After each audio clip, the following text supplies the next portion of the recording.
Hello friends, very good morning. स्वागत है आप सभी का हमारे अपने चैनल ऑनलाइन स्टडी पॉइंट में। और आज है 4 सितंबर। आज हम देखेंगे 4 सितंबर के महत्वपूर्ण करंट अफेयर्स को। दोस्तों, अगर आपने अभी तक हमारे चैनल को सब्सक्राइब नहीं किया है तो फटाफट सब्सक्राइब कर लीजिए और साथ ही बेल आइकन ज़रूर दबा लीजिए ताकि हमारे वीडियोज़ की नोटिफिकेशन आपको मिलती रहे। ठीक है, तो चलिए शुरू करते हैं आज के महत्वपूर्ण करंट अफेयर्स को। आज का पहला सवाल है, हाल ही में थरमन शनमुगरत्नम ने किस देश के राष्ट्रपति चुनाव में निर्णायक जीत हासिल कर ली है? इसका सही जवाब है दोस्तों ऑप्शन बी, सिंगापुर। ये है थरमन शनमुगरत्नम। ठीक है, भारतीय मूल के थरमन शनमुगरत्नम ने सिंगापुर का राष्ट्रपति चुनाव जीत लिया है, जो 2011 के बाद पहला प्रतिस्पर्धी चुनाव था।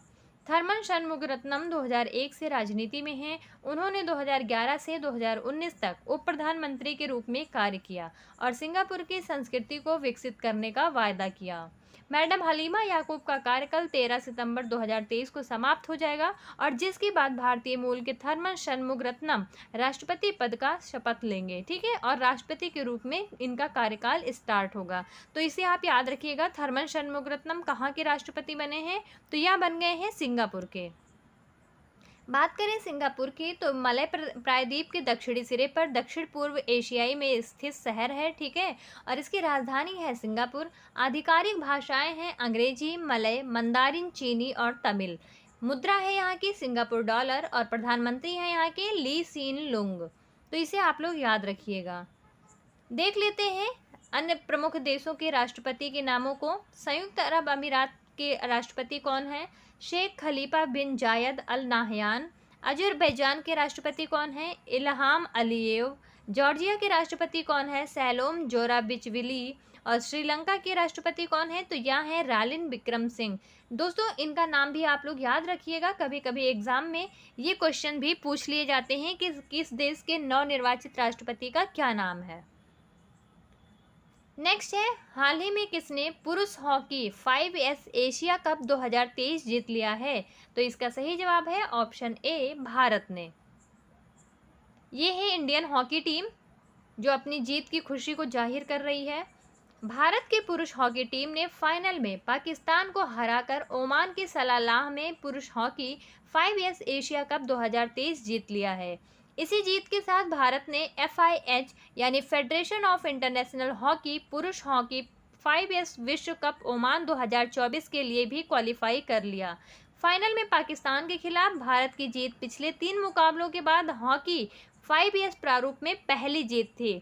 तो इसे आप लोग याद रखिएगा, भारतीय हॉकी टीम के लिए यह बहुत ही बड़ी जीत रही है और इसी के साथ इसने विश्व कप ओमान 2024 के लिए भी क्वालिफाई कर लिया है।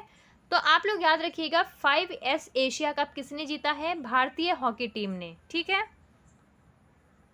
बात करें FIH यानी अंतर्राष्ट्रीय हॉकी महासंघ की। यह फील्ड हॉकी और इंडोर फील्ड हॉकी के लिए विश्वव्यापी शासी निकाय है। इसका मुख्यालय स्विट्जरलैंड के लॉजेन में है और प्रतिष्ठित हॉकी विश्व कप सहित फील्ड हॉकी के प्रमुख अंतर्राष्ट्रीय टूर्नामेंट FIH के अधिकार क्षेत्र में आते हैं। इसका गठन कब हुआ था? इसका गठन हुआ था 7 जनवरी 1924 को। और यह कहाँ पे है इसका मुख्यालय? तो इसका मुख्यालय है पेरिस, फ्रांस में। हॉकी इंडिया के अध्यक्ष कौन है वर्तमान समय में? तो यह है दिलीप तिर्की। और युवा मामले एवं खेल मंत्री के कौन है? तो यह है अनुराग सिंह ठाकुर। इसे आप लोग याद रखिएगा इन तथ्यों को, क्योंकि ये कुछ तथ्य ऐसे होते हैं जो किसी संस्था के बारे में बहुत ही ज़्यादा इम्पोर्टेंट होते हैं, तो इनको भी पूछा जा सकता है। देख लेते हैं 2023 में दिए गए कुछ प्रमुख खेल पुरस्कारों को। खेलो इंडिया यूनिवर्सिटी गेम्स किसने जीता है? तो यह जीता है उत्तर प्रदेश राज्य ने। फ्रेंच ओपन 2023 का खिताब किसने जीता है? यह जीता है इगा स्विएटेक ने। बेल्जियम ग्रैंड प्री लीग 2023 किसने जीता है? मैक्स वेस्टैपन ने। एशियाई चैंपियनशिप 2023 का खिताब किसने जीता है? तो यह भारत ने जीता है। दोस्तों, इन प्रमुख खेल पुरस्कारों को आप लोग बार बार रिवीजन करते रहिए, पढ़ते रहिए, क्योंकि ये बहुत ही ज़्यादा इंपॉर्टेंट है आपके एग्जाम के लिए और इनको अक्सर ही पूछा जाता है। स्पेशली फ्रेंच ओपन इसमें बहुत ही ज़्यादा इंपॉर्टेंट है, और एशियाई चैंपियनशिप ट्रॉफी और खेलो इंडिया यूनिवर्सिटी गेम्स, तो इन्हें आप लोग याद रखिएगा, बार बार रिवीजन करते रहिएगा। नेक्स्ट है, हाल ही में किसे FTII पुणे के अध्यक्ष के रूप में नियुक्त किया गया है? दोस्तों सबसे पहले जान लेते हैं FTII क्या होता है। तो इसका फुल फॉर्म होता है film and television institute of India. ठीक है, तो इसके अध्यक्ष के रूप में किसे नियुक्त कर दिया गया है, और इसका ऑप्शन बी सही है, आर माधवन को। ये है आर माधवन, एक्टर है इन्हें तो सब जानते होंगे। आर माधवन को भारतीय फिल्म और टेलीविजन संस्थान यानी FTII पुणे के अध्यक्ष के रूप में नामित कर दिया गया है। अध्यक्ष पद के अलावा माधवन FTII की गवर्निंग काउंसिल के अध्यक्ष के रूप में भी कार्य करेंगे। माधवन का नामांकन उनकी film rocketry the Nambi effect को मिली राष्ट्रीय मान्यता के बाद हुआ है। दोस्तों आप लोग बताइएगा कि हाल ही में rocketry the Nambi effect movie को कौन सा अवार्ड दिया गया था। ठीक है, बात करें FTII को, तो यह भारत सरकार के सूचना और प्रसारण मंत्रालय से संबद्ध एक फिल्म स्कूल है और इसे केंद्र सरकार से समर्थन प्राप्त होता है। FTII कहाँ स्थित है, तो यह स्थित है पुणे 1960 में और इसके डायरेक्टर हैं भूपेंद्र कैथोला। चलिए देख लेते हैं 2023 में की गई कुछ अन्य प्रमुख नियुक्तियों को। नीति आयोग के CEO कौन है, तो यह है VVR सुब्रमण्यम जी। और नीति आयोग का फुल फॉर्म क्या है दोस्तों, तो इसका फुल फॉर्म होता है national institution for transforming India. ठीक है, नेक्स्ट है नाबार्ड बैंक के अध्यक्ष कौन है, तो यह है KV शाह जी। नाबार्ड बैंक का फुल फॉर्म क्या होता है, इसका फुल फॉर्म होता है national bank for agriculture and rural development. इसकी इस्टेब्लिशमेंट कब हुई थी, तो यह हुई थी 12 जुलाई 1982 को और इसका हेडक्वार्टर मुंबई में स्थित है। नेक्स्ट है मुख्य चुनाव आयुक्त कौन है, तो यह है राजीव कुमार। UPSC के अध्यक्ष कौन है, डॉक्टर मनोज सोनी। दोस्तों ये अपॉइंटमेंट्स बहुत ही ज़्यादा इंपॉर्टेंट है, आप इनको बार बार पढ़ते रहिए, लिखते रहिए और रिवीजन करते रहिए। अगला सवाल है, किस राज्य में हाल ही में महिलाओं के लिए गृहलक्ष्मी योजना शुरू की गई है। इसका सही जवाब है ऑप्शन सी, कर्नाटक राज्य में। कर्नाटक की राज्य सरकार ने मैसूर में महिलाओं के लिए एक सामाजिक कल्याण योजना गृहलक्ष्मी योजना शुरू की है। इसके तहत एक परिवार की महिला मुखिया को सरकार से प्रतिमाह 2000 रुपये मिलेंगे। इस गृह लक्ष्मी योजना के लिए पंजीकरण कब शुरू हुए थे, तो यह 19 जुलाई से शुरू हो गए थे। तो इसे आप लोग याद रखिएगा, गृह लक्ष्मी योजना किस राज्य से संबंधित है, कर्नाटक राज्य से। बात करें कर्नाटक राज्य की, तो इसकी राजधानी है बंगलोर। मुख्यमंत्री हैं सिद्धारमैया, यहाँ के राज्यपाल हैं थावरचंद गहलोत और यहाँ से लोकसभा सीट कितनी है, 28 है। राज्यसभा सीट कितनी है, तो यह 12 है। देख लेते हैं कुछ अन्य प्रमुख योजनाओं को जो अलग अलग राज्यों से जुड़ी हुई हैं। भिखारी मुक्त योजना कहाँ लॉन्च की गई है, तो यह राजस्थान राज्य में लॉन्च की गई है। नारियों को नमन योजना किस राज्य से संबंधित है, हिमाचल प्रदेश से संबंधित है। और मुख्यमंत्री ग्राम साड़ी योजना किससे संबंधित है, झारखंड से संबंधित है। एक जिला एक खेल योजना किससे संबंधित है, तो यह उत्तर प्रदेश से संबंधित है। दोस्तों इन योजनाओं को आप लोग बार बार नोट डाउन करते रहिए, पढ़ते रहिए और इनका रिवीजन करते रहिए, क्योंकि एग्जाम में अक्सर कोई ना कोई योजना जरूर पूछी ही जाती है जो करंट में लॉन्च की गई होती है। ठीक है, चलिए नेक्स्ट देख लेते हैं। हाल ही में किस देश ने अक्टूबर का महीना राज्य के भीतर हिंदू विरासत माह के रूप में मनाने की घोषणा की है। इसका सही जवाब है ऑप्शन बी, अमेरिका। अमेरिकी राज्य जॉर्जिया के गवर्नर ब्रायन कैंप ने आधिकारिक तौर पर घोषणा की है कि अक्टूबर का महीना राज्य के भीतर हिंदू विरासत माह के रूप में मनाया जाएगा। यह उद्घोषणा जॉर्जिया को संयुक्त राज्य भर के कई अन्य राज्यों के साथ संरेखित करती है जिन्होंने हिंदू विरासत, संस्कृति, मूल्यों और परंपराओं का सम्मान और स्मरण करने के लिए इसी तरह के कदम उठाए हैं। तो यह दोस्तों बहुत ही इंपॉर्टेंट क्वेश्चन है। बात करें अमेरिका की, तो इसकी राजधानी है वाशिंगटन DC। राष्ट्रपति हैं जो बाइडन, उपराष्ट्रपति हैं कमला हैरिस और इसकी मुद्रा है US डॉलर। नेक्स्ट है, हाल ही में किसने एडॉप्ट आ हेरिटेज 2.0 कार्यक्रम भारतीय विरासत ऐप और अनुमति पोर्टल का अनावरण किया है। इसका सही जवाब है ऑप्शन बी, ASI। ASI का फुल फॉर्म होता है आर्कियोलॉजिकल सर्वे ऑफ इंडिया। और एडॉप्ट आ हेरिटेज 2.0 कार्यक्रम किससे संबंधित है, तो यह संबंधित है कॉरपोरेट स्टेक होल्डर्स के एक्टिव इन्वॉल्वमेंट के लिए कि जिनके द्वारा जो हिस्टोरिकल हेरिटेज प्लेसेस हैं उनमें कुछ सुधार किया जाएगा। ठीक है, और यह उनके कॉरपोरेट सोशल रिस्पॉन्सिबिलिटी के लिए शो करता है। तो इसे आप लोग याद रखिएगा। एडॉप्ट अ हेरिटेज 2.0 कार्यक्रम ASI के द्वारा लॉन्च किया गया है।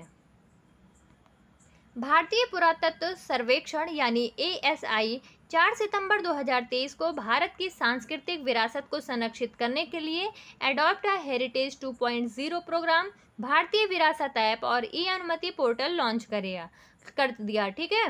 भारतीय पुरातत्व सर्वेक्षण पूरे भारत में 3696 स्मारकों की सुरक्षा करता है, जो देश की समृद्ध सांस्कृतिक विरासत को प्रदर्शित करता है और इसके आर्थिक विकास में योगदान देता है। तो इसे आप लोग याद रखिएगा। एडॉप्ट अ हेरिटेज 2.0 प्रोग्राम, भारतीय विरासत ऐप और ई अनुमति पोर्टल लॉन्च कौन कर रहा है? ASI कर रहा है। बात करें ASI की, तो इसकी स्थापना हुई थी 1861 में। इसके संस्थापक थे अलेक्जेंडर कनिंघम और इसका मुख्यालय कहाँ है? नई दिल्ली में है। महानिदेशक कौन है इसके? तो इसके महानिदेशक हैं किशोर कुमार बासा। अगला सवाल है, हाल ही में राष्ट्रीय केमिकल्स एंड फर्टिलाइजर्स को किस कंपनी का दर्जा प्राप्त हुआ है? तो इसका सही जवाब है ऑप्शन ए, नवरत्न कंपनी का। ठीक है। वर्तमान समय में टोटल कितनी नवरत्न कंपनियां हैं? तो 14 नवरत्न कंपनियां हैं और अब राष्ट्रीय केमिकल्स एंड फर्टिलाइजर्स को भी नवरत्न कंपनी के रूप में दर्जा प्रदान कर दिया गया है। 2 सितंबर 2023 को राष्ट्रीय केमिकल्स एंड फर्टिलाइजर्स लिमिटेड यानी RCF को सार्वजनिक उद्यम विभाग के द्वारा नवरत्न कंपनी का दर्जा प्रदान कर दिया गया। नवरत्न दर्जा पदनाम RCF को महत्वपूर्ण वित्तीय स्वायत्तता के साथ भारत में सार्वजनिक क्षेत्र के उद्यमों के चुनिंदा समूहों में से एक के रूप में सशक्त बनाता है। ये कंपनियां केंद्र सरकार से मंजूरी के बिना परियोजनाओं में 1000 करोड़ रुपए तक का अनुदान कर सकती हैं। तो इसे आप लोग याद रखिएगा। राष्ट्रीय केमिकल्स एंड फर्टिलाइजर्स लिमिटेड को नवरत्न कंपनी का दर्जा दे दिया गया है।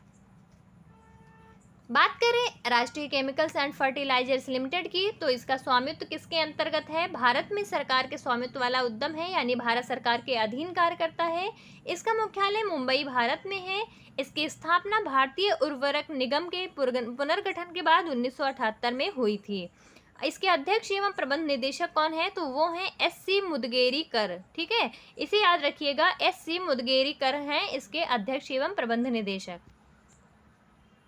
अगला है, हाल ही में आदित्य L1 के माध्यम से इसरो ने कौन सा मिशन लॉन्च किया है? दोस्तों ये थोड़ा सा मिसप्रिंट हो गया है, ये मिशन लिखा हुआ है, मिशन नहीं है। ठीक है, मिशन लॉन्च किया है, यहाँ पे ये गलत है। तो यह कौन है? इसका ऑप्शन बी सही है, सौर मिशन। ठीक है, आदित्य L1 किससे संबंधित है? सूर्य के अध्ययन से संबंधित है और सूर्य के अध्ययन के लिए, उसके नाभिकीय संलयन की प्रक्रिया को जानने के लिए, उसके बारे में गहनता से अध्ययन करने एवं उसका इंस्पेक्शन करने के लिए सौर मिशन लॉन्च किया गया है, जिसे हम आदित्य L1 के नाम से जानते हैं। यह किसके द्वारा लॉन्च किया गया है? तो यह लॉन्च किया गया है इसरो के द्वारा और श्रीहरिकोटा के सतीश धवन अंतरिक्ष केंद्र से लॉन्च किया गया। चंद्रमा के दक्षिणी ध्रुव पर चंद्रयान 3 की सफल लैंडिंग के एक सप्ताह बाद ही भारत ने सूर्य के अध्ययन के लिए एक मिशन लॉन्च किया है, जिसे हम आदित्य L1 के नाम से जानते हैं और इसे किसके द्वारा लॉन्च किया गया है? इसरो के द्वारा। इस मिशन को 2 सितंबर श्रीहरिकोटा की सतीश धवन अंतरिक्ष केंद्र से लॉन्च किया गया। आदित्य L1 के नाम के इस मिशन का उद्देश्य सूर्य की क्षमता की जांच करना है और उसके बारे में गहनता से अध्ययन करना है। जान लेते हैं इसरो के बारे में। इसकी स्थापना हुई थी 15 अगस्त 1969 को। मुख्यालय है इसका बेंगलुरु कर्नाटक में और इसके जो अध्यक्ष हैं वो कौन है? S सोमनाथ। अगला सवाल है हमारा, हाल ही में किसने रमन मैग्सेसे पुरस्कार 2023 जीत लिया है? इसका सही जवाब है option B, doctor R Ravi Kannan. ये है डॉक्टर R रवि कन्नन, जैसा कि आप पिक्चर में देख रहे होंगे। असम स्थित surgical oncologist doctor R Ravi Kannan ने असम में कैंसर के इलाज में क्रांतिकारी बदलाव के लिए रमन मैग्सेसे पुरस्कार 2023 जीत लिया है। 2007 में कछार कैंसर अस्पताल में शामिल होने के लिए सिलचर जाने से पहले उन्होंने चेन्नई में कैंसर संस्थान में काम किया है। मैग्सेसे पुरस्कार की स्थापना 1957 में हुई थी, जो शासन में सत्यनिष्ठा, लोगों की साहसी सेवा और लोकतांत्रिक समाजों में व्यवहारिक आदर्शवाद के लिए व्यक्तियों को पुरस्कृत करने के लिए संस्थापित की गई थी। तो इसे आप लोग याद रखिएगा। रमन मैग्सेसे पुरस्कार अक्सर एग्जाम में पूछा जाता है और यह 99% श्योर है कि आपके एग्जाम में भी पूछा जाएगा। तो रमन मैग्सेसे पुरस्कार 2023 किसने जीता है? यह जीत लिया है डॉक्टर आर रवि कन्नन ने। आखिरी सवाल है आज का हमारा, ज्यूरिख डायमंड लीग चैंपियनशिप 2023 में नीरज चोपड़ा ने कौन सा मेडल जीत लिया है? तो इसका सही जवाब है ऑप्शन बी, रजत पदक। ठीक है, यानी सिल्वर। ये है नीरज चोपड़ा, जैसा कि सबको पता है बहुत ही ज़्यादा चर्चा में रहे हमारे जेवलिन प्लेयर नीरज चोपड़ा जी हैं ये। भारत के star javelin thrower Neeraj Chopra ने डायमंड लीग फाइनल के लिए क्वालिफाई कर लिया। इस लीग का फाइनल अगले महीने अमेरिका की यूजिन में 16 और 17 सितंबर को आयोजित किया जाएगा। नीरज चोपड़ा ने 85.71 मीटर के सर्वश्रेष्ठ थ्रो के साथ ज्यूरिख डायमंड लीग चैंपियनशिप 2023 में दूसरा स्थान हासिल किया। चेक रिपब्लिक के जैकब वार्डलिच ने 85.86 मीटर के साथ पहला स्थान हासिल कर लिया। वहीं जर्मनी के जूलियन बेबर 85.04 मीटर के थ्रो के साथ तीसरे स्थान पर रहे हैं। नीरज चोपड़ा का सर्वश्रेष्ठ थ्रो 89.94 मीटर है, जो एक नेशनल रिकॉर्ड भी रहा है। तो इसमें जो नीरज चोपड़ा है उन्होंने कौन सा पदक जीता है दोस्तों? तो यह जीता है सिल्वर पदक। देख लेते हैं 3 सितंबर के ऑलराउंडर रिवीजन को फटाफट, और उसके बाद देखेंगे हम अपने आज के प्रश्न को। चलिए शुरू करते हैं ऑलराउंडर रिवीजन। किसे रेलवे बोर्ड की पहली महिला अध्यक्ष और सीईओ के रूप में नियुक्त किया गया है? जया वर्मा सिन्हा को। हाल ही में स्वराज ट्रैक्टर्स का ब्रांड एम्बेसडर किसे नियुक्त किया गया है? एमएस धोनी को। हाल ही में सिंगापुर के अंतर्राष्ट्रीय मध्यस्थ पैनल के सदस्य के रूप में किसे नियुक्त किया गया? एनवी रमन को। हाल ही में किस बैंक ने पीएनबी जीएसटी सहाय ऐप लॉन्च किया है? पीएनबी बैंक ने, यानी पंजाब नेशनल बैंक के द्वारा। हाल ही में किस देश ने गाई जात्रा उत्सव मनाया है? नेपाल देश ने। कौन एक राष्ट्र एक चुनाव पैनल का प्रमुख बनाया गया है? तो यह बनाए गए हैं हमारे पूर्व राष्ट्रपति रामनाथ कोविंद। हाल ही में कौन गैबॉन के नए नेता बन गए हैं? General Bryce ओलीगुई। आकाशवाणी एवं एनएसडी के प्रधान महानिदेशक का पदभार किसने ग्रहण किया है? यह ग्रहण कर लिया है डॉक्टर वसुधा गुप्ता ने। हाल ही में नवीनतम फिडे रैंकिंग में कौन भारत के शीर्ष शतरंज खिलाड़ी बन गए हैं? डी गुकेश। हाल ही में इंडियन ऑयल ने किसको अपना ब्रांड एम्बेसडर नियुक्त किया है? तो यह नियुक्त किया गया है शेफ संजीव कपूर को। तो ये थे हमारे 3 सितंबर के ऑलराउंडर रिवीजन, और अब देख लेते हैं आज के प्रश्न को। हाल ही में इंडियन ऑयल ने किसको अपना ब्रांड एम्बेसडर बनाया है? इसका सही जवाब आप कमेंट सेक्शन में भेजते रहिए। और अगर आपको हमारी वीडियोस अच्छी लगी हो तो प्लीज़ ज़्यादा से ज़्यादा लाइक करें, शेयर करें और हमारे चैनल को सब्सक्राइब करते रहें। दोस्तों, आज की वीडियो यहीं तक थी। आप सभी का बहुत बहुत धन्यवाद। आप सभी का दिन शुभ हो।